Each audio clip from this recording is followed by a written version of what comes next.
Saudara-saudari, marilah kita mendengarkan renungan dengan judul Janganlah Kamu Khawatir, yang berdasarkan pada Injil Lukas bab 12 ayat 11 dan 12. Yesus bersabda, "Janganlah khawatir mengenai bagaimana kalian harus membela diri atau mengenai apa yang harus kalian katakan.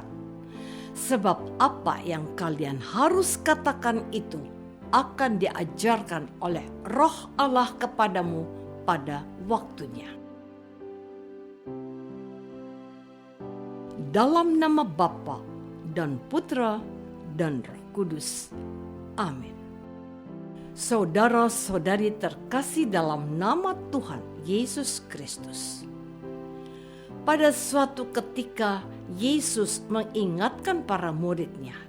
Sabda Yesus, "Ingatlah baik-baik orang yang mengakui di depan umum bahwa ia pengikutku, ia akan diakui juga oleh Anak Manusia di hadapan malaikat-malaikat Allah. Tetapi orang yang menyangkal di muka umum bahwa ia pengikutku, ia akan disangkal juga oleh Anak Manusia di hadapan malaikat-malaikat Allah. Apabila orang mengatakan sesuatu menentang Anak Manusia, ia dapat diampuni. Tetapi apabila ia menghina Roh Allah, ia tidak dapat diampuni. Kalau kalian dibawa ke rumah-rumah ibadat untuk diadili di hadapan pemerintah atau penguasa, janganlah khawatir mengenai bagaimana kalian harus membela diri atau mengenai apa yang harus kalian katakan. Sebab apa yang kalian harus katakan itu akan diajarkan oleh Roh Allah kepadamu pada waktunya." Saudara-saudari terkasih, hampir semua orang pasti bisa berbicara, kecuali tunawicara. Namun, berbicara itu ternyata tidak hanya asal mengeluarkan suara dari mulut dan pita suara di tenggorokan saja. Bayi-bayi baru bisa mengeluarkan suara, tetapi belum bisa mengucapkan sebuah kata, apalagi satu kalimat utuh. Hal ini memang sesuai perkembangan fisik dan intelektualnya. Anak-anak balita sudah lebih mahir mengatakan 1-2 kata yang sering diajarkan orang tuanya. Anak-anak sekolah tentu saja memiliki perbendaharaan kata dan kemampuan komunikasi yang lebih baik, antara lain bisa menyebutkan isi pelajaran hari itu atau menyampaikan sebuah pemikiran dalam diskusi kelas.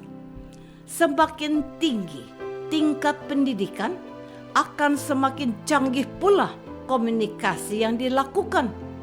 Namun, kemampuan berkomunikasi tidak hanya ditentukan oleh tingkat pendidikan formal saja, tetapi juga oleh pengaruh dari masyarakat di mana kita berada. Ketika di pasar, kita pun mengikuti bagaimana orang di pasar berkomunikasi.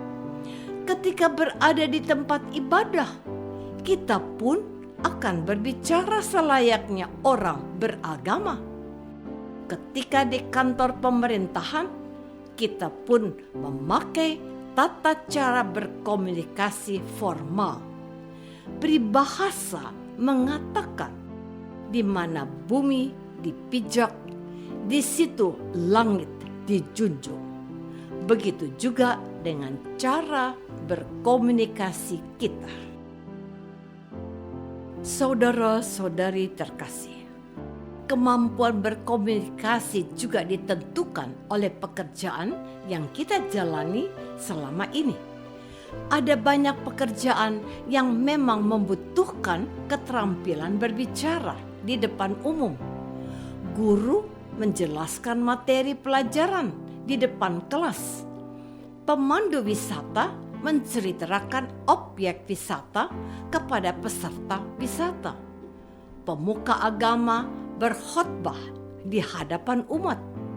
Penjual menawarkan dagangan kepada para pembeli. Wartawan menginterview narasumber.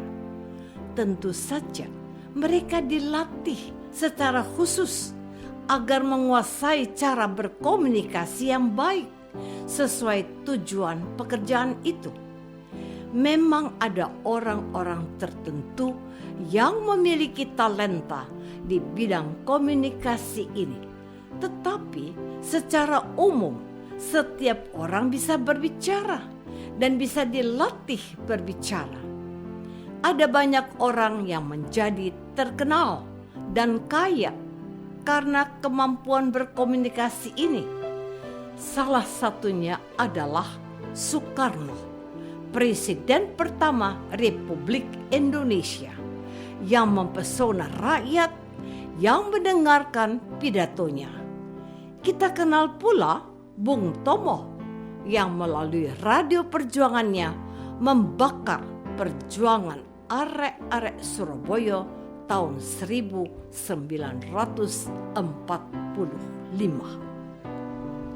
Saudara-saudari terkasih, walaupun berbicara itu adalah kemampuan yang umum sekali bagi semua manusia, walaupun kemampuan berkomunikasi itu bisa diajarkan melalui berbagai proses pelatihan, walaupun keterampilan menyampaikan sesuai itu bisa membuat seseorang terkenal dan kaya, tetapi dalam kenyataannya banyak orang masih saja grogi, tidak percaya diri, khawatir ketika harus berbicara di depan umum, menghadapi ujian, menawarkan sesuatu, bercerita kepada seseorang, menjelaskan sebuah pengertian. Mengapa demikian? Pertama, karena tidak menguasai yang akan dibicarakan atau tidak ada persiapan yang dilakukan sebelumnya. Kedua, memang situasi yang dihadapi benar-benar sulit atau di luar kemampuan kita. Ketiga, karena kita belum cukup jam terbang melakukan itu.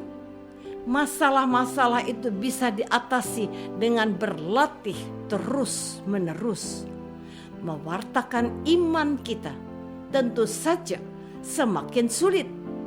Kita perlu bantuan dari Roh Kudus yang akan menyampaikan sendiri apa yang seharusnya kita sampaikan. Pengalaman inilah yang disampaikan banyak orang kudus dalam pewartaan iman.